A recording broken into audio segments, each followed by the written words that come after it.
Welcome to Brave Inspires Brave, the podcast that ignites the flame of bravery and empowers leaders of today and tomorrow.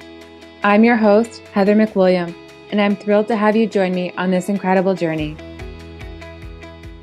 So I guess we're going to move on to leadership and bravery. How do you approach high pressure situations, risk management, decision-making in the military, as well as the fast-paced world of startups? So I think there's probably, like you've maybe gone over a little bit about this, is there's an overlap between your service and as well now as an entrepreneur. And so I guess high risk situations and actually maybe what you consider a high risk situation, because sometimes that's different for everyone.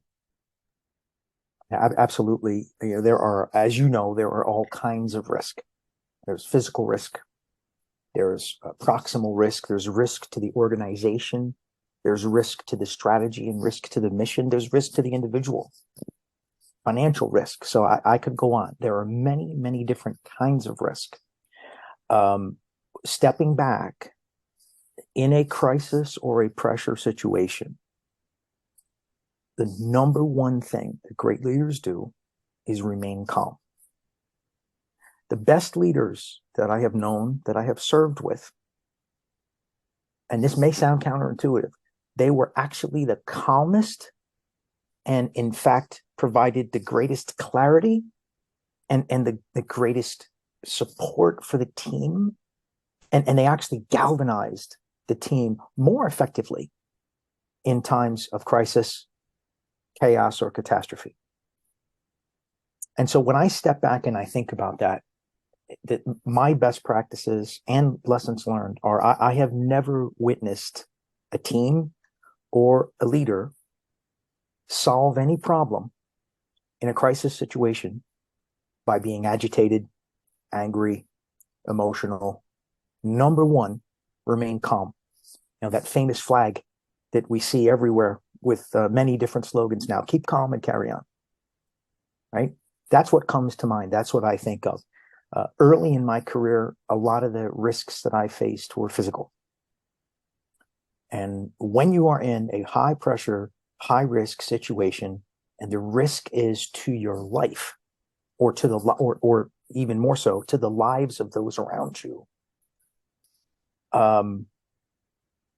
there's a need to remain calm, because not only will you potentially make a mistake that could injure or kill yourself, but it will damage and or injure and or kill others, right? In my profession in the military, explosive ordnance disposal, number one, save lives. Number two, protect property, if at all possible. And number three, extend that out as far as you can. You may not be able to save everyone. You may not be able to protect everything. But you always have that foundation. And so as I progressed in leadership opportunities, and then even on into the private sector, I have found this to be the core of leadership in crisis and or in high risk situations. As far as assessing risk, there are tools out there. There are different methodologies out there. I don't believe one is necessarily better than the other. I believe that great leaders ask fantastic questions, and they're constantly asking for people who are smarter than they are to join the team and give them advice and give them direction and give them input. The best teams that I've been on, the leader is not the smartest person on the team, and the leader has the humility to come right out and say that clearly and candidly. In a crisis situation or in a high threat, high risk environment, that will serve the team well, because they know they're valued, they know they're respected, and most importantly, Heather, they know they're trusted. When a team has that, there really isn't any crisis they can't overcome together. And it's the leader's duty to continue to enable that despite the circumstances, despite the risk.